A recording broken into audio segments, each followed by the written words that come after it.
So today I want to talk about a threat coming from inside. And it used to be inside the house, inside your data center, inside your network was the real threat. Today we're asking the question, what if the attack is coming from inside Office 365? We'll look at what Microsoft is doing about those internal threats, but we'll also look at kind of the traditional ways that people protect Office 365 from email gateways, CASBs, anomaly detection, web gateways, and so on. And we'll kind of look at how those tools protect Office 365, but most specifically, how they protect Office 365 from a threat that's internal. The reason why this is a topic of conversation is because we've been keeping an eye on an attack recently we're internally calling SpearPoint. And it has not a unique attack chain, but a very specific attack chain that targets kind of the unprotected underbelly of the cloud it's attacking, be it Gmail or, in this case, Office 365. What it does is it takes advantage of the internal trust that the cloud providers have for their own services. So in the case of the SpearPoint attack, it starts with a single compromised account. That single compromised account sends an email to another account within the same company. So it is considered an internal email from Susan to David. Now, in those cases, Microsoft's internal scanning would not see anything suspicious because it's coming from a legitimate Microsoft account to another legitimate Microsoft account internal to the organization. So most of the checks you would have for spam and phishing and identification checks would pass with flying colors. Now, that internal email has a link, and that link points to a SharePoint file. So it's essentially an invitation from one employee to another to open a file that they've hosted within SharePoint. So that email has a link to a SharePoint file. Now, this is taking advantage of Microsoft Trust for their own services. So it is a link that points to a Microsoft service. In fact, it's an internal link pointing to an internal SharePoint directory. So it is consistent with the organization. It's consistent with the user. In fact, it's hosted on that compromised user's account. So in that case, there is no additional scanning or investigation of that URL. So if a user clicks on that URL, they are connected to a PDF file. And that PDF file looks and feels real. In fact, because it came from a legitimate user, it's very likely that, and it's hosted on a trusted site, that user immediately trusts that PDF. In fact, trusted enough to maybe even click on a URL that's hosted within that PDF. And this is essentially where the attack takes place, in that the user clicks on that link, which takes them actually to a legitimate site somewhere on the internet. It is a site with a good reputation. It's a site that's been around for a long time. It just so happens that there is a compromised page on that account, within that WordPress site, that leads to an Office 365 login. So from a user's perspective, they have received an email from a trusted user. They have clicked on a trusted link. They have opened a trusted file, and they are actually clicking on a URL to a trusted site.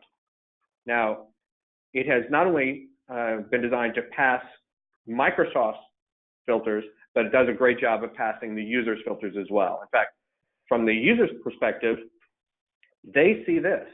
They see a link to the file, which is a legitimate SharePoint file. It's actually a personal address at a legitimate link. So when they see the file, and there are different forms, the one you saw there or the one here, it actually looks fantastic. And the only thing malicious is that click here link. So a person receiving a trusted email from a trusted user to a trusted location to a trusted file, most likely to click on a link and taken to a page that looks like this. So the links at the bottom, the terms of use, the privacy and cookies links, they go straight to Microsoft. If they click on create one, it takes it straight to Microsoft. Really, the only thing that would seem illegitimate here is if they, when they type in their email, click next, type in their password, click next, it would take them to back to Microsoft's page as if they hadn't succeeded in logging in. But what's nice is, what's malicious is the fact that at this point, Microsoft nor the user has any indication that something is up. So when we look at the attack chain, when they type in those credentials, that the hackers, they grab their credentials and they don't log in to send another email. They essentially upload a file to that person's SharePoint and then send an invite, not from the user's email address. There would be nothing that would show up in that user's outbox. They're sending an invite email from SharePoint to the next victim, most likely within the organization or one of their other trusted partners with that invitation email. So the attack chain continues. So we asked the question, this attack specifically designed to bypass Microsoft security, specifically designed to bypass the user's sense of security, what are the products that are available to protect against them? And when we look at email gateways or look at anomaly detection for single sign-on or your desktop security or web gateways or CASBs, all of these tools are essentially perimeter products. They wrap around Office 365, but they make trust assumptions in that they are checking users as they log in, or they are checking email as they connect. The users are totally invisible to these tools. So we can kind of walk through them one at a time. For example, email gateways.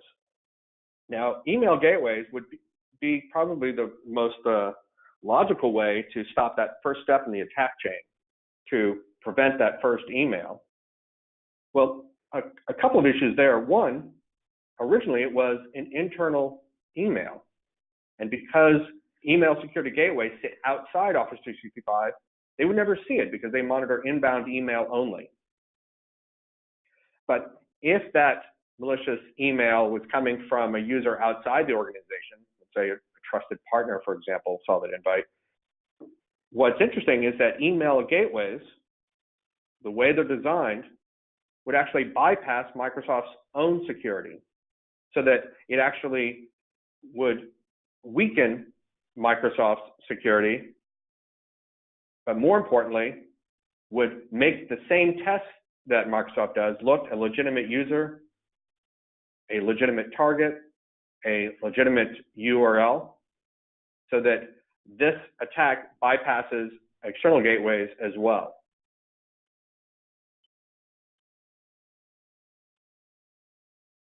So when we compare native security with MTA gateways, even though native security has all the benefits of monitoring inbound, outbound, internal, and historical email, so actually in most cases should be better than the MTA mail gateway, this attack was specifically designed to bypass Microsoft security. So if you can't trust an MTA gateway to do that, this is where I'd like to introduce Avanan solution that connects via API to provide full email security for inbound, outbound, internal, historical emails, protecting against malware, phishing, spear phishing, which is the case we're talking about today, as well as other apps and other breach events. The reason why Avanan is able to break this attack chain is because instead of sitting outside Office 365 Cloud, it actually connects internally. Sitting behind Microsoft's default security, so in this case, even if it gets by Microsoft security, Avanan can see that email before it gets into the next user's inbox. And it has the benefit of inherently not trusting Microsoft security, second guessing Microsoft security. So it has the ability to see that email, follow that URL, and perform a test on that file because Microsoft has failed to. In fact, one benefit of Avanan is that not only does it have a huge amount of information about the user, not only inbound, outbound, internal messages, it has historical information about the user, the ability to look for anomalous behavior that would go beyond just email. So that it's able to identify over 300 indicators per email looking for not only this type of phishing attack, but other phishing attacks, and then incorporates the security of a number of vendors to provide additional layers of protection than Office 365 can provide, or even a single external vendor might provide. So on that first part of the attack chain, Avanan offers a level of security beyond both Microsoft and what an MTA might provide. If we look at the kind of the next step in the chain, when it comes to the actual breach event, Avanan offers anomaly detection beyond just login monitoring. There are a number of breach detection tools, account compromise tools, but they're primarily limited to login monitoring, looking for suspicious failed logins or logins from multiple locations, but do very little monitoring after the initial login event. So when it comes to, let's say, uploading a file to OneDrive, or sending lots of emails internally, or sending to people that they don't normally send to, those are after the login events that are monitored by Avanan's real-time API. So when it comes to the ability to detect a compromised account by monitoring internally rather than externally, Avanan can provide that extra level of protection. And while another perimeter product that would normally be in a position to protect against a cloud threat actually would essentially miss this entirely, because the entire attack takes place within the Office 365 environment, so that the internal email, the uploading of the file, all of those things take place within Office 365, normally not seen by the CASB. So when it comes to the SpearPoint attack chain, sending that first email, opening that email, uploading that file, at each step, Avanan provides first the identification of compromised accounts, looking for that behavior. For example, the uploading of that malicious file. So when they upload that file, Avanan would scan that file, identify the malicious URL, and stop it before it's even uploaded. Those internal emails would monitor those, backtrack and identify where they might have originated from, and find that first breached account. At each step, even if one step fails, there's another layer of protection. That's what Avanan provides. Protection at each step of the attack chain, so that there are multiple layers of protection rather than just one at the perimeter. So no webinar is complete without kind of an introduction to our pricing model, in that we offer basic protection that basic protection with anti-phishing and account takeover protection, policy enforcement. That would be the level of protection that actually would be able to identify this threat. But we normally recommend the malware suite that adds the malware, sandboxing, and antivirus for the additional layers of protection. So depending on what you need, there's always a bundle for that. And we would be glad to discuss your particular situation.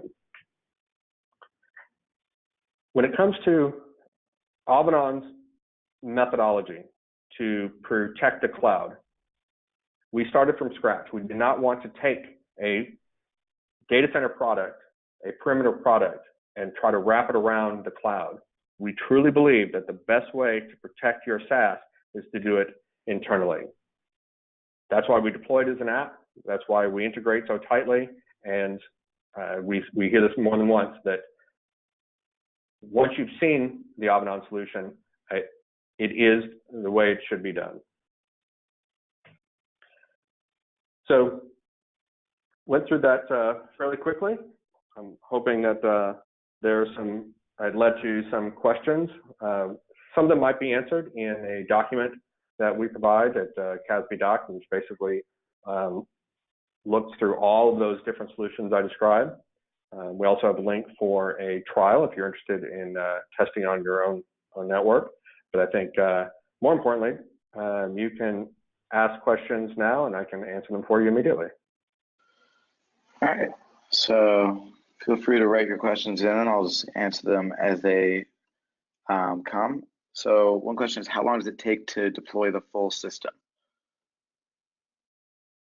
So one benefit of our internal protection is the fact that we deploy as an app, kind of in the same way you would add a graphing tool or some sort of Office 365 tool. We deploy as an app, which means that we deploy almost instantly. It just takes a few minutes to deploy. Okay, another one is Avanan just grouping together the security solutions I already have and giving me a platform to manage them, or is it actually providing security itself? That's a great question. So even though we've partnered with a number of providers to provide industry's best sandboxing, industry's best anti-phishing, industry's best data classification, all of those run invisibly on our platform. So there's no need to manage those tools. Those tools are running underneath the policy engine of the Avanan dashboard. So essentially, even though we have the power of those tools, there's zero additional management. Everything is done within the Avanan platform. Okay, this one is, would Avanan be able to retroactively discover a breach if we had one prior to its initial deployment in our environment? Absolutely. That's actually a very common part of our trial, in that not only do we begin monitoring immediately for any sort of malicious attack, we start retroactively looking for previous attacks. So whether they clicked on it or not, whether somebody fell for it or not, we can identify those. In fact, we've had cases where we've identified a Trojan in an email box of a contractor who no longer was employed and the account had been closed for months. What's nice about our integration is that we still have access to all of those old emails.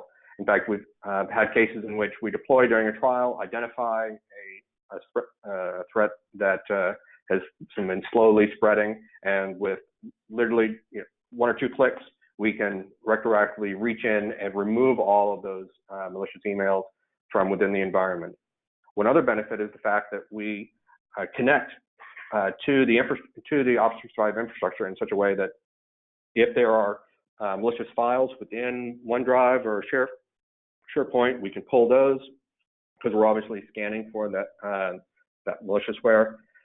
We also have the ability to check the configuration, check for mail forwarding rules, check for malicious configurations that might lead to a security breach, essentially undoing any damage that might have taken place during that breach. We've also had cases in which people have had inadvertently shared files put out on a public location, but because we have retroactive event information, we can actually identify the people that may or may not have connected to it, or may or may not have downloaded certain files, so that we have a trace of an attack chain that might have happened long before we got there. Okay, our next question is, what latency is added to email delivery? So that is a great question. One benefit of our being virtually in line is the fact that we have control over the email inbox, so that even though we are stopping that file along the way, if we are scanning that email with our anti-phishing tool, that's an instantaneous decision. If we're scanning it using antivirus or some of the advanced AI protection, those are instantaneous results, in which case we can make decisions very, very quickly. Now, if for some reason we believe that those files need to be sandboxed, then that file will be delayed. What that does, though, because of our integration, we have the ability to let the email go into the user's inbox, tombstone that file and say, this file is suspicious, it needs additional scanning, and then when the scanning is done, it can be attached that email retroactively. So the user gets instantaneous response, has instantaneous information, but we still get full protection. Now, there are cases, and the URL is a good case, in which a known good URL turns bad, in which case when it scans, the URL is tested, the URL is deemed to be perfectly fine, but after the fact, that page is replaced with something malicious, in which case we find out after it's gotten into the user's inbox that that URL leads to a malicious location. But we have the ability to do a few things. One, we can actually reach in and retract that email, or we have a link replacement, so that when the user receives that email, they receive a redirected link, so that when they click on it after the fact, it's blocked. So in all of those cases, the user gets instantaneous feedback, instantaneous response, but even if security needs to be delayed for thorough protection, we have the ability to retroactively protect.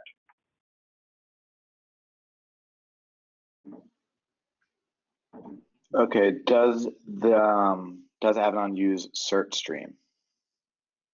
Not familiar with. Yeah, so we actually do take advantage of a number of security databases out there, not only for URL, but for malware, for a variety of different attack databases. So one of the benefits of the Avanan platform is that we are agnostic about where we get that information. We take advantage of all of our partnerships, and as soon as the industry knows, we know.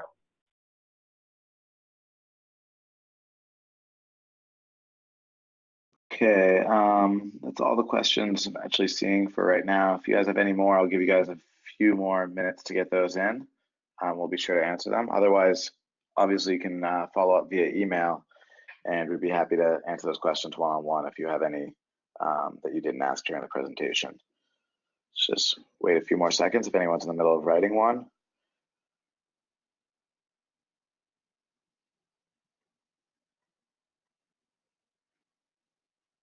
Okay, that looks like all the questions we have for today's presentation.